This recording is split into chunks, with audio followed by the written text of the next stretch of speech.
My name is Joshua Laine, and I am running for Mayor of Livermore for 2018. Okay. What is your favorite thing about Livermore? I love the environment, the people, the way of life, and just the living. You know, people are happy here. It's safe for our children, and people care.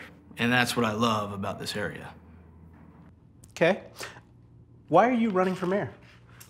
Well, I am a concerned citizen who wants to fix a lot of what I feel are issues that people are having here in Livermore.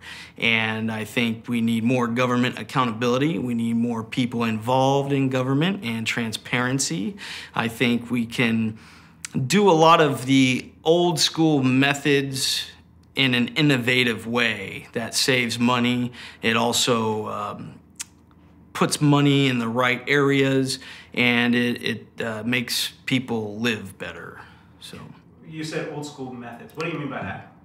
well, I think that we need to take a very good look at the positions, who's in these positions, who's doing their jobs properly, and basically what areas do we need and what areas need to be cut. Because I see a lot of wasteful spending. I see areas that just could be done better. We can be doing a whole lot of greener things, and that goes from the roads all the way to businesses, all the way to just the way of living, and making sure government is not encroaching on the people's rights. However, we need the people to hold the government accountable so we can have better roads, we can have better working conditions and facilities. Okay, got it. So our first major issue that we're going to start with is one that's been a big issue for a long time now, and that's the downtown plan. Okay. Let's start with Stockman's Park. Do you support the council's decision for Stockman's Park? I do. I think it was a good move for the Rodeo Association. You know, I grew up in the Rodeo Association and in the whole Western field as a child, and I think that over the years, attendance is declining, the revenue is declining. I think that we need to be promoting our Rodeo Association and the rodeo more, and our traditional Western life of living, because Livermore's based off of the rodeo. It's one of the first things that started this area. When we grew up, there was a lot of cattle ranches, you know, and FFA and 4-H was huge, and now they're just they're declining, and I hate to see that happen. The rodeo is fantastic. I used to ride bulls in the rodeos, and I think because of the switch from the Pacific Avenue property to behind the ale house was a smart move to kind of rejuvenate our Stockmen's Association and rodeo.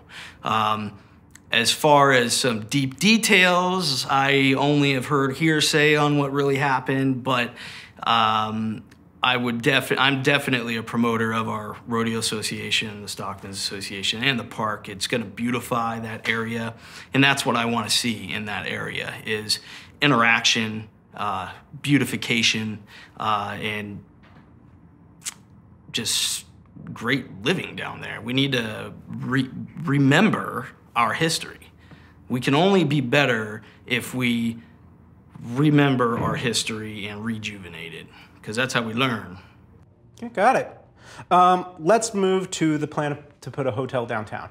A downtown hotel has been in the works for nearly 20 years, and it looks like it's about to come to fruition. Do you support the council's decision to place the hotel next to the Bankhead Theater? My personal opinions, I think, they don't have as much weight as the people's opinions. As far as a business aspect goes, it was very smart to put the hotel in that vicinity, just because of the entrances and exit points, and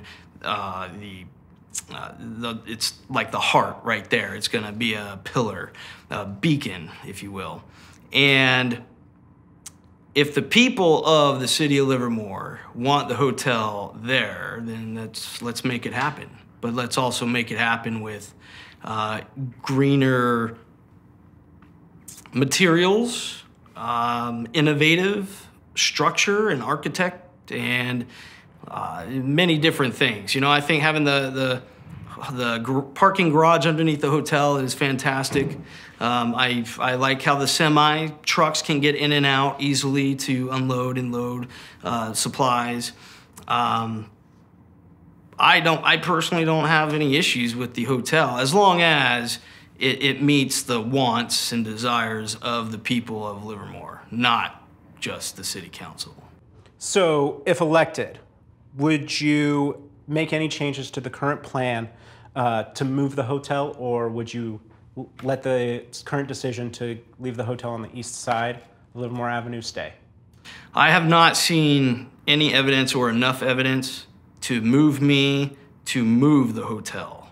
So, you know, if people have issues or they need to bring up something drastic that's like, hey, we need to relook at this, then that's what needs to happen. You know, fortunately, we're in a very good position right now to where, as mayor, I can make these decisions to stop the plans of the hotel and all these other facilities that are going to be built downtown. Or we move forward. And I think that the city absolutely needs to get the downtown plan in front of more people. Now, I know the big article just came out in the Independent. However, we need personal responses. We need to get in front of these people. And as mayor, I would have used the community volunteer program through the police department. I would have had all those guys go around door to door and say, hey, look what we got here. What do you think? And instead of just holding a booth downtown during the farmers market, you know, those are good active ways, but we need everybody involved, even the ones who don't want to give opinions or don't care. You know, we still need to get in front of those people. A comment that you made there is that you said as mayor that you would be able to stop these things. What do you mean by that? So if there is a plan that a lot of people, so for example, a lot of people don't want the housing down there. I think that needs to be re-reviewed, because what the city is also not entirely and always disclosing is that the Growth Brothers property is going to be a whole bunch of more houses too. So I think that was kind of deceitful on the city's behalf by not additionally always promoting what's going to happen to the Growth Brothers property in addition to what's happening behind the ale house. So we have more houses popping up right there, and then we got more houses over there. I don't believe downtown is for houses. We need liveliness and community action down there, meaning we need businesses. The city makes a whole lot more money off of the businesses for business licenses and sales revenue as well, sales tax also. I would like to see more businesses down there, possibly a mini little outlets like we have over there on the freeway, by the freeway, and beautify it though. You know, we can have nice little shops all over there along with great restaurants. I would like to see more restaurants that are up high, you know, on top of the buildings, stuff like that. So I think that part needs to be reviewed, because, and I see every time I bring it up to other council members and other people, nobody wants to discuss it. They only want to discuss the hotel or the Stockman's Park. That's it, or the parking issues. That's it. Okay, actually, our next question has to do with the housing. Livermore is no longer immune to the housing crisis of the Bay Area, and the current council decided to put 130 units of workforce housing downtown. So do you support workforce housing being developed in the downtown plan? You're talking about houses behind the ale house. I'm talking about workforce housing being placed. The current plan has them placed on the corner of L Street and Railroad Avenue. Yes, no, I am against that, in my opinion. If the people of Livermore want that, then that's what we're going to go with. I don't believe that supports our downtown.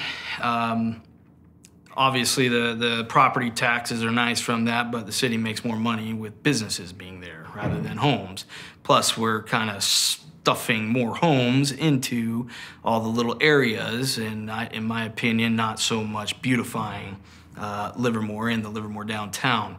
I am absolutely pro smart growth, and we need to look at what properties we have available to put in more houses, and they need to be beautiful houses, houses with land too. The problem with all these stackable homes is investors are buying them up, so therefore rent is staying high, and we have a huge issue with the supply and demand. It's great that all these jobs are coming out this way, but we got a big problem with the housing market, and we need to address that. And I don't think that that's a decision that the mayor alone can make. I believe we need to get a lot of the leaders involved in this community together and address some of these issues. But to answer your question in regards to housing, if housing does happen, I do like to see businesses on the bottom. I think that was pretty innovative, kind of like San Francisco has a lot of that going on. But as mayor, I would absolutely be re-looking into that section of the plan. Okay, so the land was purchased using a loan from the state's redevelopment fund and has a requirement to have a certain amount of affordable housing on it, or we would owe money. How do you plan to pay back the money that would be owed if housing isn't built on the lot? Well, that's one of the issues we would need to discuss with all the leaders. It's not so much, one of the biggest problems that the city council has been doing for many years is stacking problems on top of problems on top of problems. They never should have took that money, or it should have been allocated for something different. So now what it did was it basically put a gun to all the citizens' heads here in Livermore and said, hey, we're building homes now, or you're all gonna pay back the money. So this is an issue that I believe is very serious that we need to re-examine here. If it's a situation that we need to work with county and the state to somehow reallocate that on whatever the contract actually says, then we need to look into that. There's a lot of answers and avenues that we can take to fix a lot of the issues that the city council has gotten our people into. And yeah, 14 million is a lot. But with a lot of the business sales taxes that's coming in, we can start rebudgeting and either pay it back. I don't think we will. I want to get in front of the people of Livermore and see what they have to say about the housing down there. So do you have any solutions for that issue? It's not a solution that I can make on my own. I have ideas, but that's all they are. We need to get in front of the key leaders of our community and the people and figure this out, because it's a mess.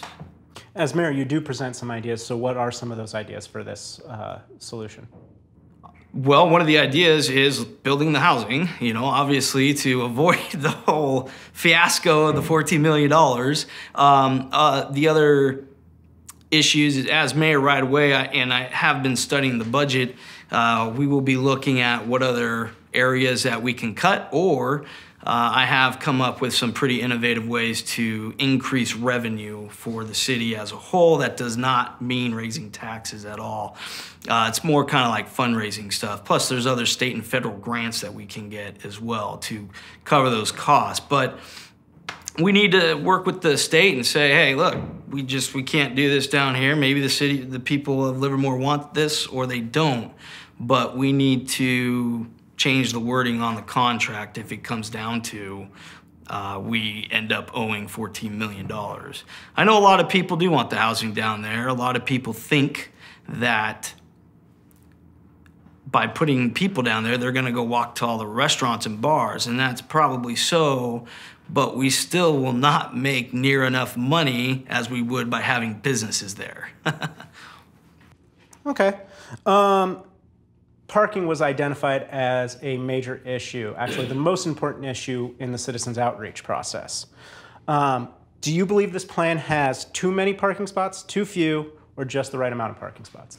Oh, I am a firm believer in the parking garage and what a blessing that is to have the first one downtown. We need a few more of those. I think parking is absolutely an issue, especially I drive a big truck, so parking's challenging for me. I can't sometimes always go park on the streets. When we have the angled parking, somebody's gonna hit my tailgate or the rear end of my truck. So, and a lot of people drive trucks in this town and we always have to back in. So it's kind of a nuisance or inconvenience.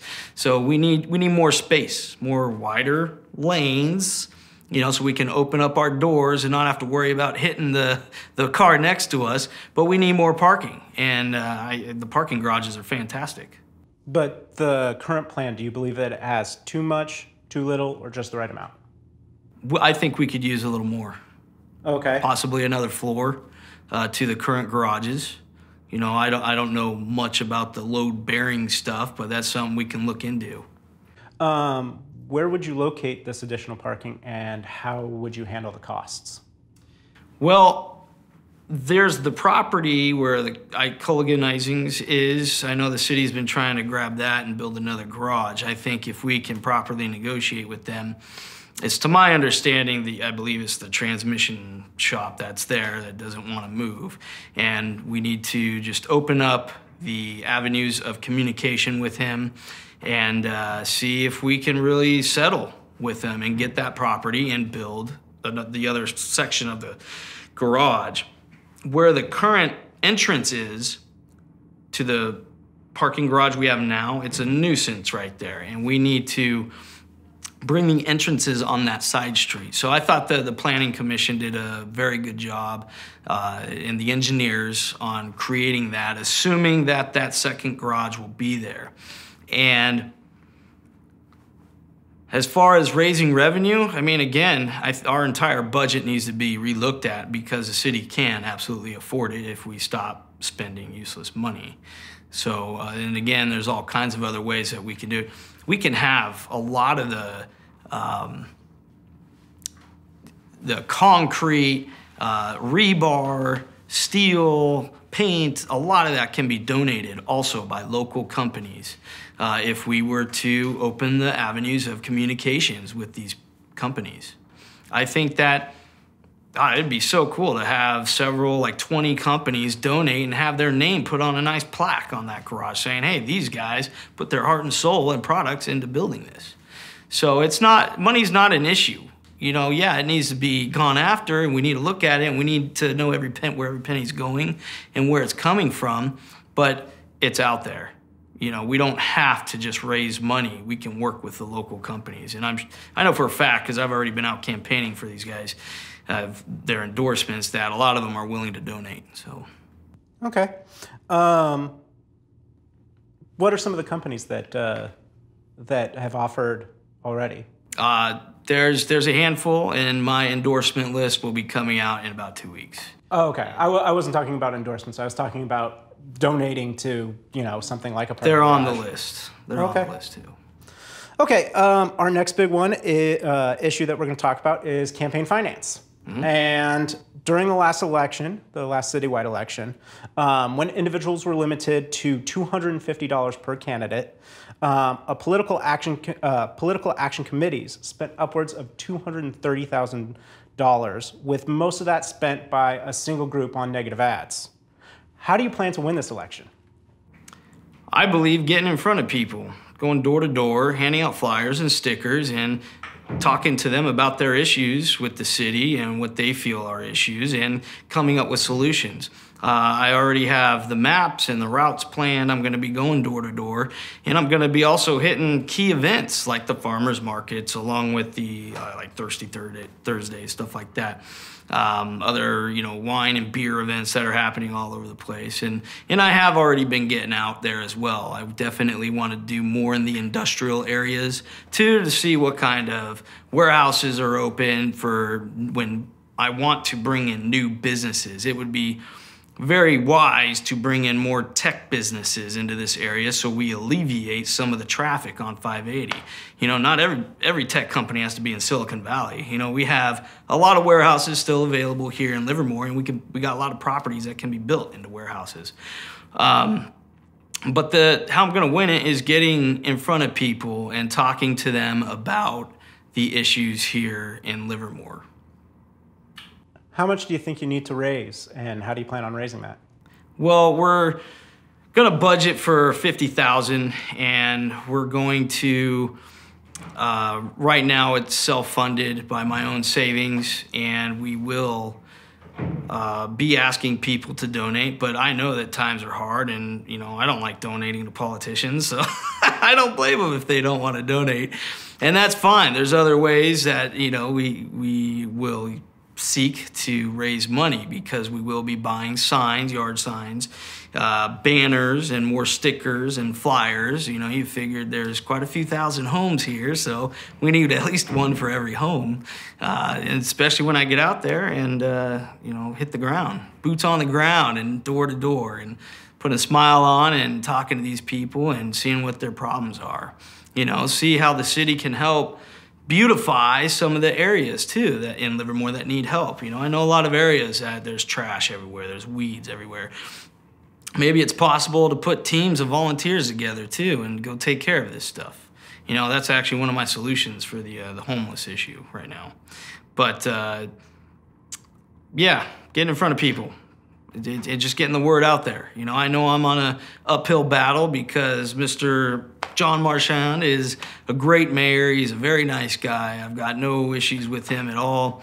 I just think we need some new young blood in here to bring in the innovative ideas and get this younger generation involved. You said you were going to self-fund. How much are you planning on self-funding your own campaign? Well, right now I'm thrifty because I'm kind of looking at what avenues I need to take versus what I should take. And, I've only spent a few $100s already just to buy stickers and print. I mean, it doesn't cost that much to run, especially when I've been in the paper the front page the last 4 weeks, that's great. But when my endorsements come out, that'll get me back in the papers. I have other reporters that are also ready to do some reports on me to get the people to know who I am, introduce myself to them. And plus we have a few $100s to spare for advertising spots on newspapers as well. So the yard signs and the banners are the most expensive. So I don't plan on doing a whole lot more than that. If we even raise $10,000, that's great. But my most important thing is getting in front of these people and introducing myself and opening the avenues of communication on the issues of Livermore. What are your thoughts on political action committees operating here in Livermore? Such as yourselves? No, we are not a political action committee. We are a 501c6, so we are not a political action committee. However you want to. What are your thoughts on political action committees? I think that the people need to come together. We live in such a small community that I'm not for the dirty campaigns. I want to do this honorably. That's how I served in the Marine Corps. I don't need to talk negative about anybody. That's not how I roll anyways. I want to address the issues. And if there are there are political action committees and organizations out there, and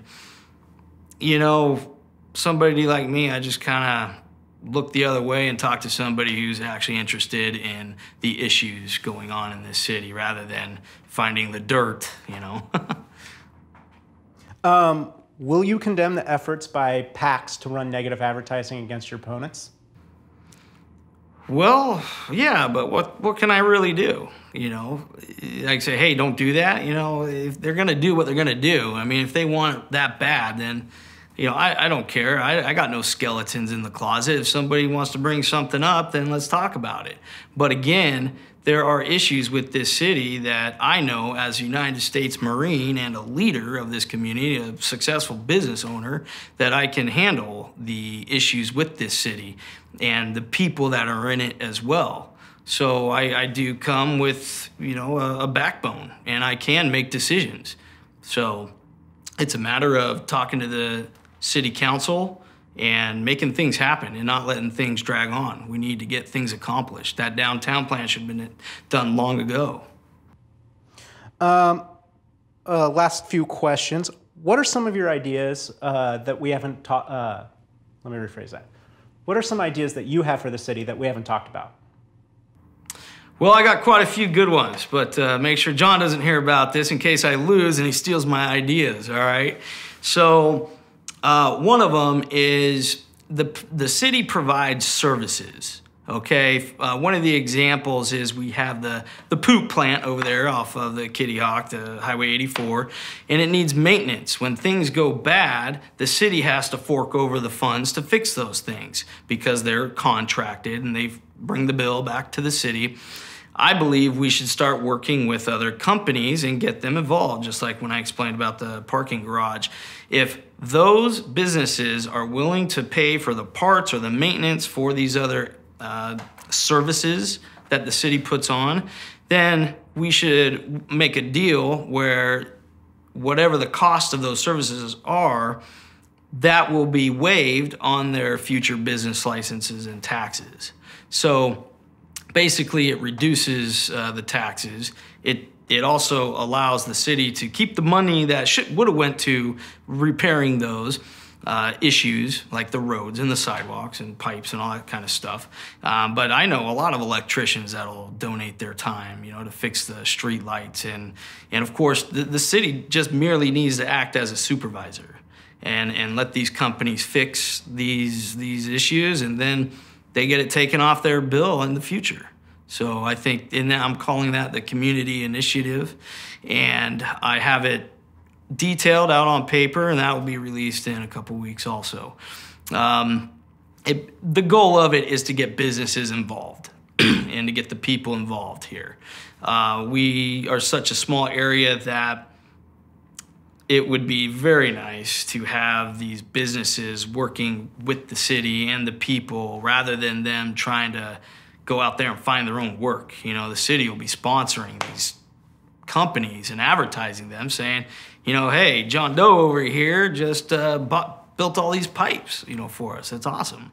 So other, you know, great ideas that I have, one of them is the homeless issue. You know, I think if we can make room in our city budget that we could hire some of these people to get them some income as long as they would qualify.